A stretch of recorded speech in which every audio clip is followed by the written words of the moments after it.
Why, hello there YouTube and welcome to a Who review. I am Davros and I am a Whovian, and today I review Doctor Who, Warriors of the Deep.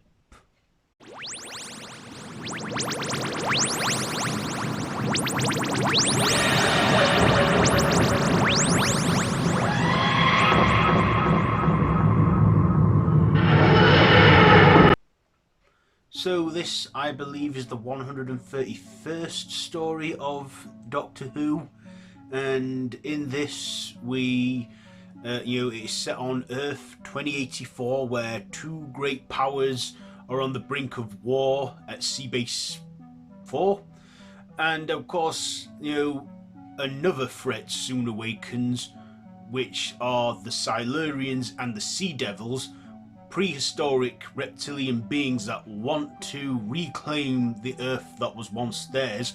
And of course the Doctor, Tegan and Tolo, are caught in the crossfire and have to find a way to bring peace and a solution to the whole scenario. And of course the Doctor then insists at the end that there should have been another way. So that's pretty much the essential story there. So what did I like about this one? Well, we had, the Silurians and the Sea Devils in, two previous outings with John Pertwee's Doctor 10 years before. Well, 1917, 1972. This came out in 1984 in Peter Davison's final season. And we knew that they were distant relatives, these creatures, and they were around on Earth at the same time. In this one, we get to see them cross together. Of course, they are a lot more improved this time, and of course the Doctor, I liked Peter Davison as the Doctor in this, and of course I liked Tegan and Tolo, Mark Strickston and Janet Fielding as well in their roles. Of course it's Doctor Who, you gotta have the Doctor and his companions in there. I also liked the Sea Devils and the Silurians. I feel that their makeup and their visuals and stuff, and, well, mask wear and everything, were a lot more improved than the previous times we'd seen them. I mean, the Silurians look more like dragon-like and seem to look more happy.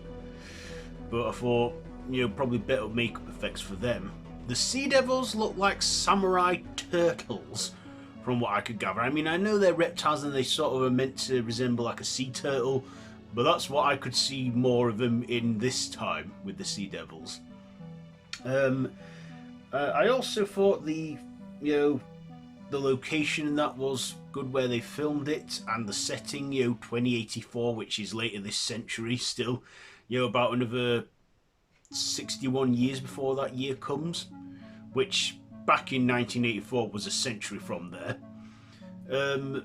Of course, there were negatives I've got to say about this one. First of all, what was that with the whole other creature in there? I can't remember what it was called, but all I know is the effects look so bad for that. You could tell it was people in a big cloth. It looked like a pantomime horse, and I thought, yeah, that's not convincing to me. It looks terrible and very laughable at that bit. I don't know what possessed them to do that. I believe it was added in at the last minute or something, or they didn't have much time to work with it, so they made do with what they had. But I gotta say, that was kind of a bad call for them there. But other than that, the rest of the story is pretty solid. I mean, the human characters, the high powers, I find somewhat forgettable in this. They were there to, cause a whole problem, but then the Silurians and the Sea Devils rise and cause other problems. But, I don't actually remember much about the other characters in that. I mean, like I say, Peter Davison was in there as the Doctor. There were a few comedic moments that I don't know if they were intended or not, but when the Doctor's putting on one of their suits to pose as one of them, and he can smell the mask or something, it says, "My God, what have you been eating?" Yeah. There were a few moments that were probably unintentionally laughable with this one, and people say this was the serial where the show started to maybe begin to decline. I don't think it did. I think this was just like an off day for the special effects department with the whole panto horse like sea creature thing. But I did think the Sea Devils and the Silurians looked good. However, I feel the Silurians were kind of stuck in a happy smile pose and that, but I liked how more reptilious they looked. The Sea Devils, I feel that they were not as good. You know, I mean, they have like their big fin-like things that we were familiar with in the previous story, the Sea Devils. But you know, I thought they looked alright, and this would be the last time we'd see the Sea Devils, for a very long time in the show. In fact, the last time we saw them in the show was like over a year ago now, at Easter, Legend of the Sea Devils, which were a good story from Jodie Whittaker. But yeah, the Silurians would go on to return throughout the Matt Smith era in the 2010s with more human-like faces and that, because they're a different breed of the species or something or whatever. But yeah, I kind of do think that the visual effects on the Silurians were probably a bit better from the story 14 years before. You know, the Doctor Who and the Silurians. But I thought this was an alright one. It was 4 episodes long. It didn't take long to get going. The episodes were all like 25 minutes each, so a grand total of 100 minutes watch time. But yeah, if the Sea Devils, the Silurians and the Sea Devils are a trilogy, which I like to think they are, the Beneath the Surface box set, which I've got them in on DVD. I like to think of this as like that, the Beneath the Surface trilogy. I'd say this was somewhat an okay conclusion to it. I mean, with trilogies, sometimes the third installment isn't always the best. Like The Godfather Part 3, I'd say it's kind of like that with this one. You know, maybe this one, maybe they could have concluded it with, you know, made a story like this maybe 10 years before or so with John Pertwee. Maybe have it wrap up there like that. You know, but the fact that there was a long gap between the first 2 installments with John Pertwee and then this third one with Peter Davison, yeah, but you know.